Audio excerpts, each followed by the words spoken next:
hari ini kita akan dibersamai oleh beberapa narasumber yang selain sangat sesuai dengan bidangnya, juga insya Allah bertanggung jawab sesuai dengan tanggung jawab kebijakan sesuai dengan jabatan beliau. Yang pertama insya Allah nanti kita dibersamai oleh Bapak Arif Prastowo, SOS MSI, Kepala Dinas Dikpora Kulon Progo. Sampun bergabung belum? Assalamualaikum Bapak Arif. Belum ya? Nanti kita tunggu beliau bergabung. Dan yang kedua tadi sudah sempat bergabung di awal. Kita dari Dinas Kesehatan dibersamai oleh Ibu DRG Banding Rahayu Jati MKes, Kabid P2 Dinkes Kulon Progo. Oke, Assalamualaikum, selamat pagi Ibu. Sampun bergabung. Ya, selamat pagi Bapak. Oke, terima kasih sudah bergabung Ibu. Oke. Selanjutnya nanti narasumber berikutnya adalah Bapak Wakiti SPD selaku Ketua Jaringan Sekolah Islam Terpadu Kabupaten Kulon Progo. Selain itu saya sampaikan bahwa yang bergabung pada forum diskusi pagi hari ini adalah para pengurus Yayasan Pengelola Sekolah Islam Terpadu se-Kabupaten Kulon Progo, kemudian Bapak Ibu Kepala Sekolah Islam Terpadu se-Kabupaten Kulon Progo, juga Bapak Ibu perwakilan Komite Sekolah dan Paguyuban Wali Sekolah Islam Terpadu Kabupaten Kulon Progo. Adapun tema kita pagi ini di diskusi pagi ini adalah bertema menggagas pendidikan ideal dan menyenangkan di era pandemi. Sugeng rawuh Pak Arif. Sugeng rawuh Pak Arif, sampun rawuh nggih.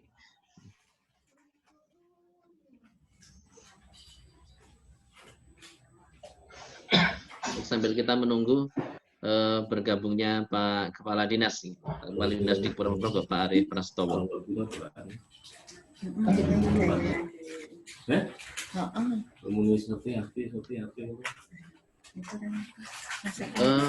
Selanjutnya saya sampaikan nanti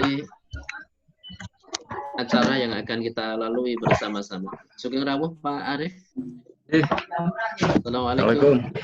Waalaikumsalam warahmatullahi wabarakatuh. Bapak sudah bergabung bersama kami. Dan Nuwun Sewu, ini baru saja kami mulai dan mohon izin untuk kami lanjutkan Bapak. Nanti acara yang akan kita atau alur agenda diskusi yang kita lalui adalah yang pertama nanti tadi sudah kita buka bersama-sama dengan tasmiyah, kemudian yang kedua dengan diawali dengan pembacaan ayat suci Al-Quran, dan nanti yang disambung dengan sambutan dari pengurus JSIT Kulon Progo. Adapun setelah sambutan JSIT nanti akan ada pemaparan dari 3 narasumber masing-masing kurang lebih nanti 20 menit. Yang pertama kami mohon nanti sambutan sekaligus arahan dari narasumber yang pertama, yaitu Bapak Kepala Dinas Dikpora Kulon Progo, Bapak Arif Prastowo SOS MSI. Kemudian narasumber yang kedua dengan waktu kurang lebih juga 20 menit dari Dinas Kesehatan Kulon Progo yang nanti akan disampaikan insya Allah oleh Ibu DRG Banding Rahayu Jati MKes.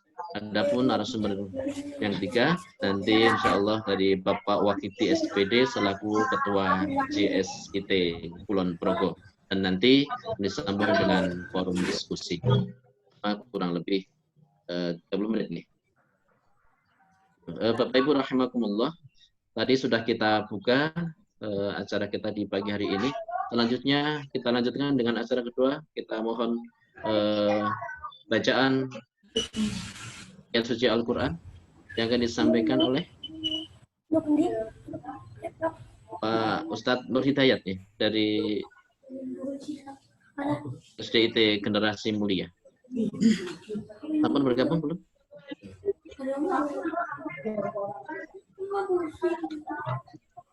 Gantikan Pak Miskijan, Pak Rez. Oh, nggih, Pak Mutan. Untuk pembacaan ayat suci Al-Quran disampaikan oleh Pak Miskijan, GPAI SDIT Ibnu Masud. Dan saya untuk mic-nya Pak Miski itu belum on, operator. Oke, monggo pada Pak Miski disilahkan.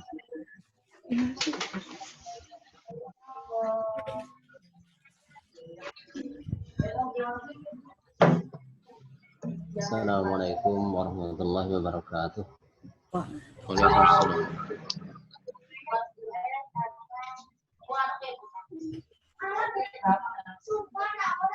A'udzu billahi minasy syaithanir rajim.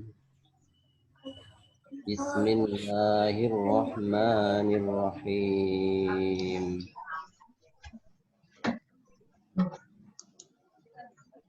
Ya ayyuhalladzina amanu la tattakhidhu aba'akum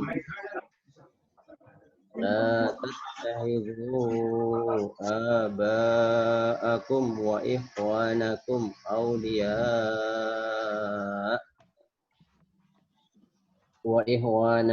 awliya'a in istahabbul kufra 'ala iman wa may yatawallahum minkum fa ulaika humuz zalimun. Qul in kana aba'ukum wa abna'ukum wa ikhwanukum wa azwajukum wa ashiratukum wa amwalun iftaraftumuha wa tijaratun tahshawna kasadaha wa masakinu tardawnaha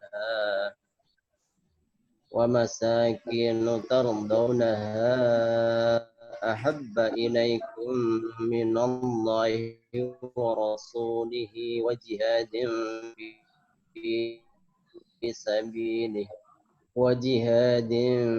fi sabilihi fatarabbasu hatta ya'tiyallahu bi amrihi wallahu la yahdil qaumal fasiqin.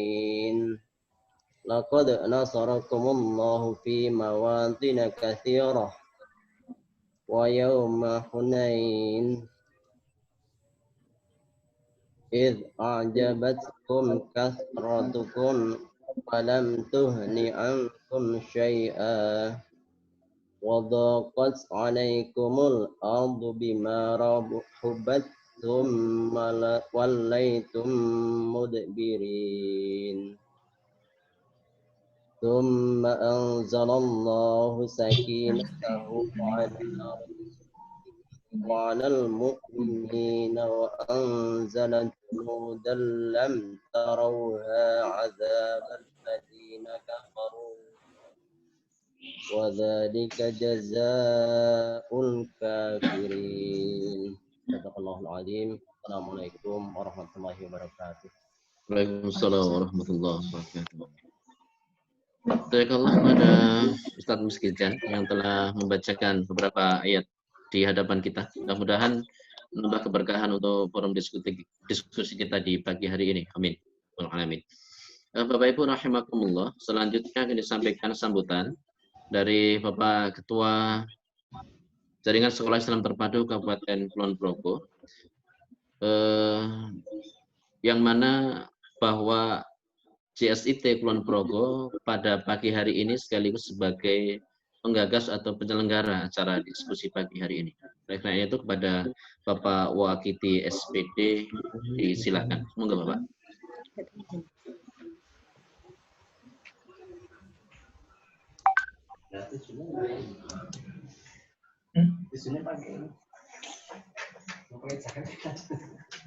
Assalamualaikum warahmatullahi wabarakatuh.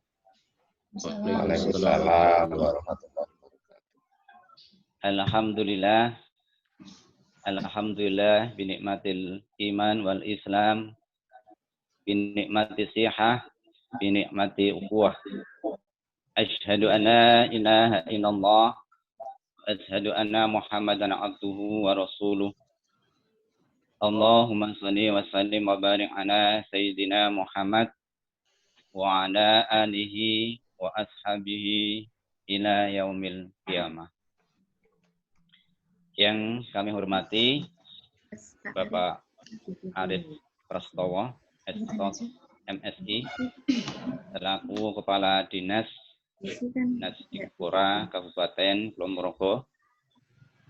Yang kami hormati Ibu Dr. Gigi, DRG Baning Rahayu Jati, MKes, selaku Kabid P2 Dinkes Kabupaten Kulon Progo, sekaligus juga sebagai juru bicara gugus tugas penanggulangan COVID-19 Dinas Pendidikan Kabupaten Kulon Progo.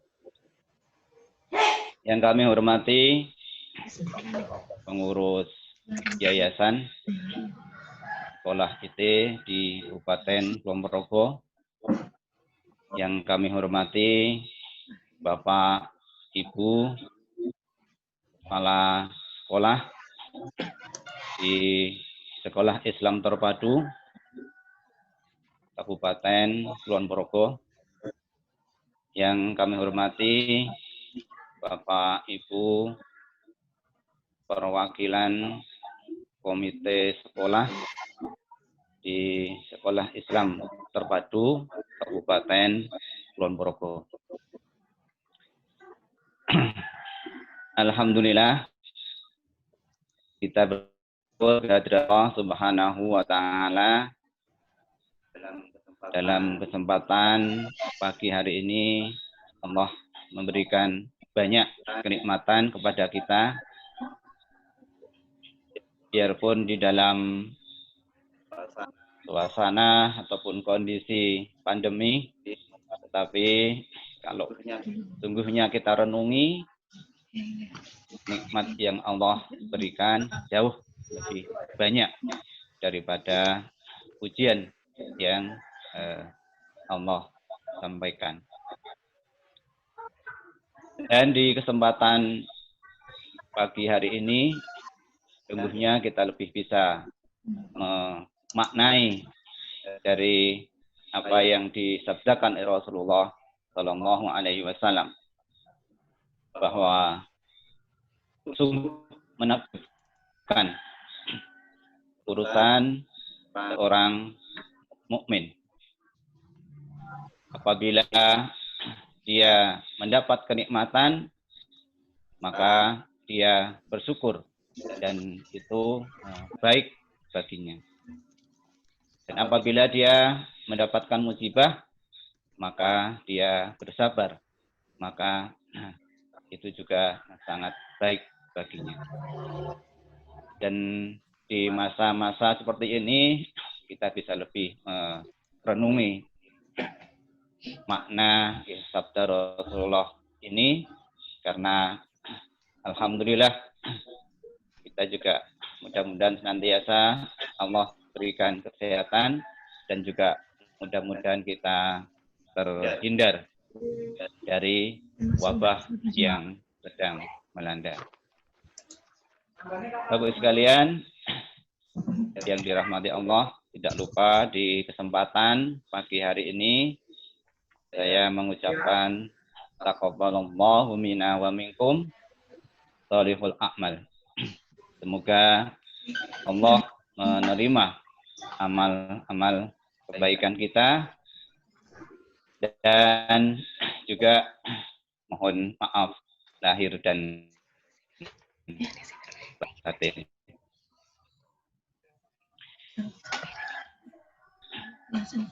Bapak Arif Prastowo dan juga kepada Ibu Baning Rahayu Jati yang berkenan hadir di kegiatan diskusi sarasian pada kesempatan pagi hari ini.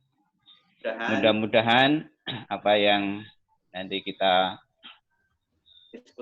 diskusikan memberikan kebaikan untuk keberlangsungan pendidikan bagi putra-putri kita di Kulon Progo ini.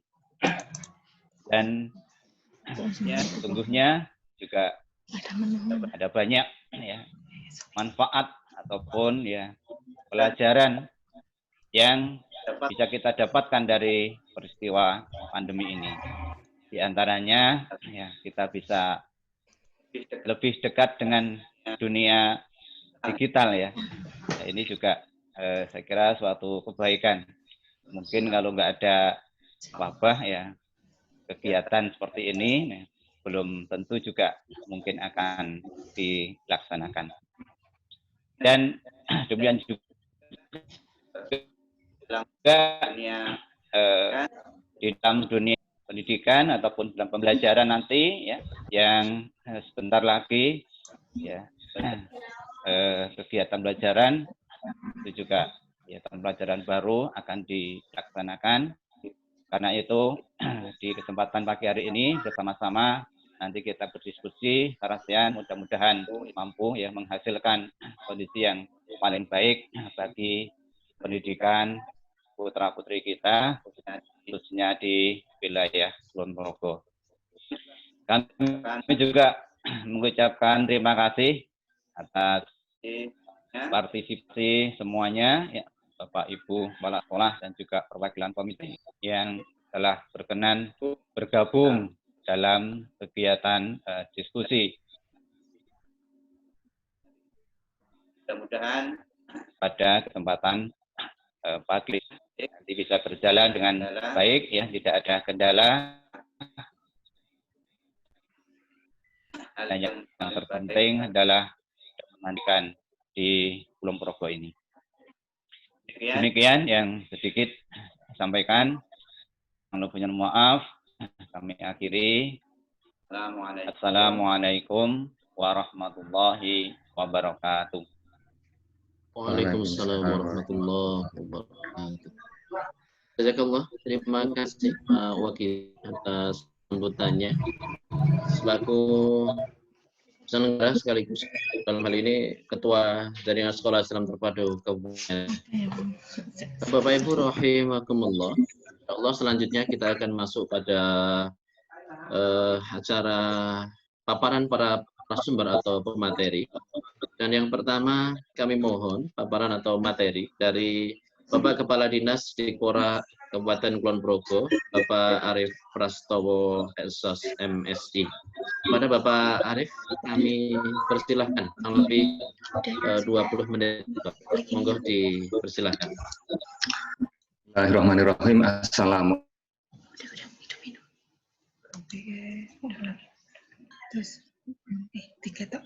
Yang saya hormati panitia penyelenggara, kemudian narasumber yang lain, Ibu Baning, dan juga pengurus yayasan dan Bapak Ibu yang semua yang mengikuti kegiatan atau acara ini. Pertama, alhamdulillah kita semua bisa dipertemukan dalam suasana yang saya rasa ini akan menyenangkan karena kita sedang akan mendiskusikan suatu hal yang sangat penting terutama di sektor pendidikan yang hari-hari terakhir ini menjadi pemikiran yang selalu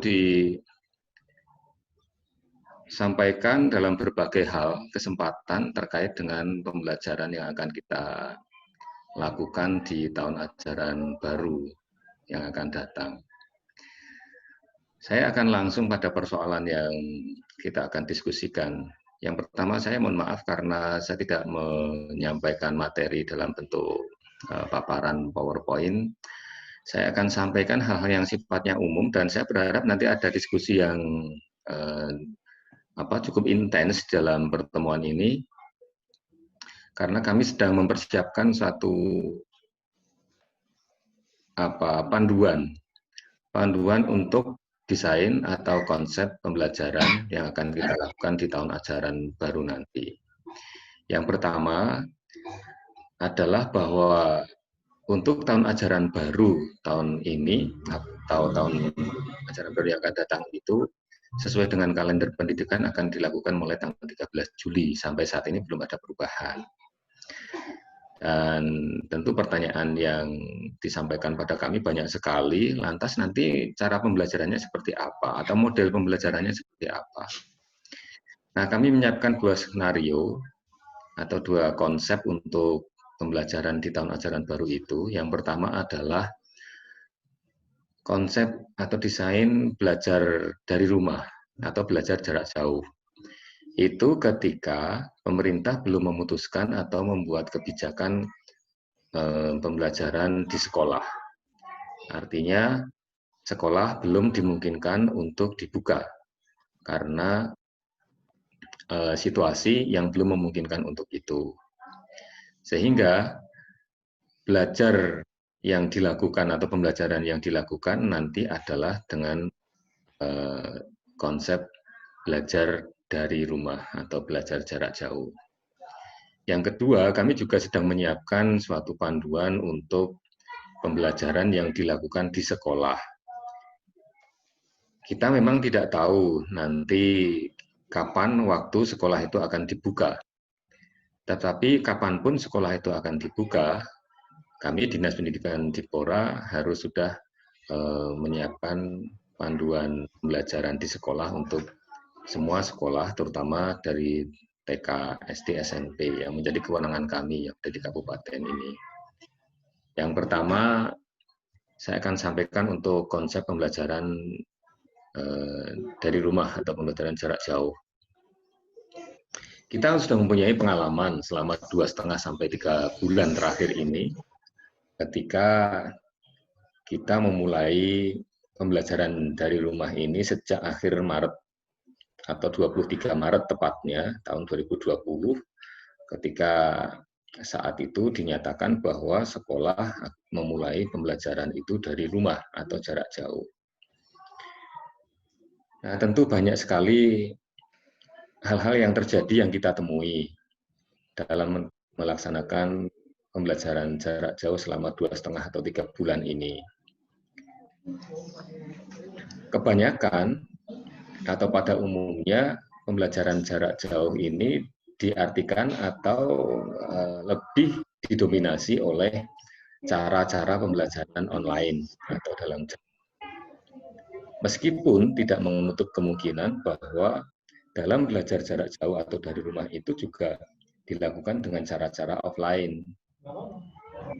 Ini dimungkinkan terjadi karena di Kabupaten Kulon Progo itu tidak semua sekolah yang ada itu dalam jangkauan jaringan internet. Itu yang pertama alasan kenapa ada pembelajaran jarak jauh dengan cara offline.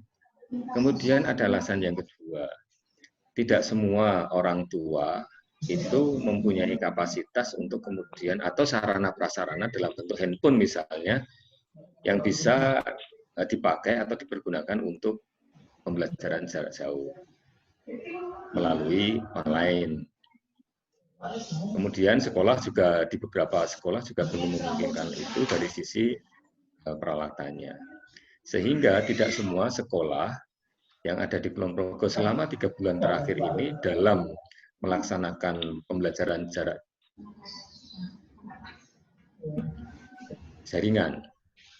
Ada beberapa sekolah yang terpaksa karena kondisi yang ada, maka yang dilakukan tidak maksimal di dalam pembelajaran dalam jaringan. Artinya kemudian mereka mencari cara-cara yang lain, yaitu dengan cara offline, misalnya dengan penugasan, kemudian LKS dan seterusnya, atau bahkan dimungkinkan pembelajaran yang dilakukan dari atau kunjungan ke rumah dalam skala yang terbatas. Itu terjadi untuk anak-anak di TK dan juga SD misalnya yang kelas 1 dan kelas 2. Itu dimungkinkan untuk seperti itu. Karena faktanya memang agak sulit untuk mengajar di sekolah atau di kelas-kelas bawah, kelas 1 atau kelas 2 atau TK itu ketika itu tidak terjadi tatap muka. Nah, tetapi tatap muka yang dilakukan di sini yang kami temukan itu memang sangat terbatas. Jadi sekedar misalnya mengunjungi siswa, kemudian melakukan komunikasi yang terbatas dengan hal-hal yang memang penting, informasi-informasi yang penting yang disampaikan pada orang tua dan juga anak. Nah, ini banyak memang kendala yang terjadi di dalam kegiatan pembelajaran jarak jauh dengan model yang offline. Yang online itu bisa dilakukan oleh sekolah-sekolah yang ada atau berada di dalam wilayah-wilayah yang terjangkau dari jaringan internetnya, dan mereka memungkinkan untuk itu. Tetapi sekali lagi bahwa dalam belajar jarak jauh ini sesuai dengan surat edaran Menteri itu memang ada tercantum bahwa ketuntasan kurikulum itu memang kemudian tidak menjadi sesuatu yang diwajibkan karena situasi. Nah, berdasarkan pengalaman 3 bulan ini, maka apa yang harus dilakukan di dalam pembelajaran jarak jauh ketika tahun ajaran baru belum memungkinkan untuk dibukanya sekolah? Maka yang akan dilakukan adalah tentu saja penyiapan sekolah atau entitas sekolah yang terdiri dari unsur sekolah, kemudian lingkungan sekitar itu bagaimana menyiapkan konsep pembelajaran dari rumah ini. Satu yang dilakukan nanti adalah tetap dengan menggunakan jaringan. Dan seperti yang tadi disampaikan oleh penyelenggara, panitia penyelenggara, saya rasa situasi ini kemudian tanda petik memaksa kita semua untuk lebih cepat beradaptasi dengan teknologi informasi sebagai basis pembelajaran di sekolah.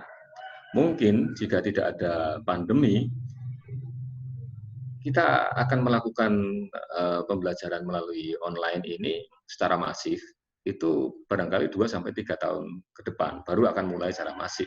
Tapi salah satu hikmah dari pandemi ini adalah kita kemudian terdisrupsi oleh suatu kondisi, kemudian kita mau tidak mau, suka dan tidak suka, kita harus melakukan pembelajaran antara lain dengan memaksimalkan melalui jaringan. Ini salah satu sisi yang harus kita lakukan dalam waktu dekat. Nah, pembelajaran dari rumah dengan jaringan ini tentu memerlukan suatu kesiapan. Baik itu kesiapan yang dilakukan oleh sekolah, juga oleh anak-anak atau keluarga.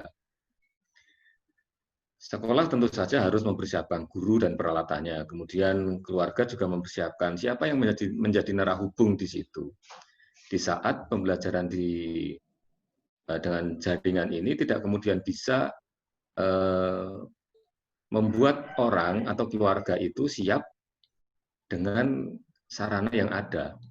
Harus disiapkan misalnya di sana ada handphone yang memadai untuk itu.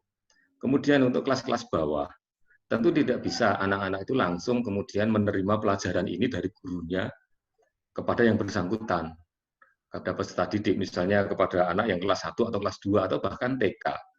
Diperlukan figur sosok yang ada di rumah yang bisa berfungsi sebagai narahubung dari materi-materi yang disampaikan oleh guru. Yaitu siapa? Mungkin bisa orang tua atau wali dan seterusnya. Ini dan guru juga harus mempersiapkan. Dari sisi materi, bagaimana materi-materi itu bisa dikemas dalam materi yang lebih padat, tetapi itu efektif. Karena tidak mungkin pembelajaran secara online ini dilakukan dalam suasana seperti ketika belajar di kelas. Kemungkinan ada faktor bosan, dan seterusnya. Itu terjadi yang dialami oleh anak-anak ketika mereka belajar secara online di sekolah. Di rumah maksud saya. Apalagi ketika itu ditentukan jamnya misalnya jam 8 sampai jam 12 misalnya. Nah, tentu ada kiat-kiat yang harus dilakukan oleh guru untuk menyiasati rasa kebosanan ini. Itu dari sisi materi. Kemudian hal yang lain di dalam pembelajaran online ini ya juga harus disiapkan tentang untuk jaringan yang memang dipastikan bahwa itu jaringan internetnya itu bisa terjadi terus-menerus tanpa putus. Nah, saya rasa ini menjadi pekerjaan rumah bagi siapapun termasuk kami di Dinas Pendidikan dan Pemuda dan Olahraga. Ya, secara singkat untuk pembelajaran di rumah dengan online seperti itu. Yang kedua, pembelajaran di rumah dengan sistem offline.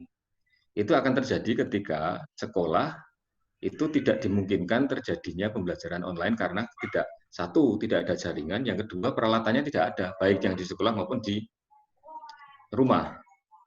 Nah, maka yang ditempuh adalah pembelajaran offline, bisa dengan penugasan, bahkan bisa dengan LKS dan seterusnya, atau apapun yang dilakukan oleh sekolah yang offline. Kemudian yang ingin sampaikan yang kedua, yang tadi saya sampaikan yang di awal adalah bagaimana pembelajaran ketika sekolah sudah dibuka. Nah, ini yang sangat menarik saya rasa. Meskipun kita tidak tahu bahwa sekolah akan dibuka kapan, apakah di awal semester, jelas kemungkinan besar belum terjadi. Apakah di tengah-tengah semester, kita juga belum tahu. Apakah di akhir semester atau justru awal semester 2, kita juga belum tahu. Artinya mungkin bisa saja dibuka di tahun 2021.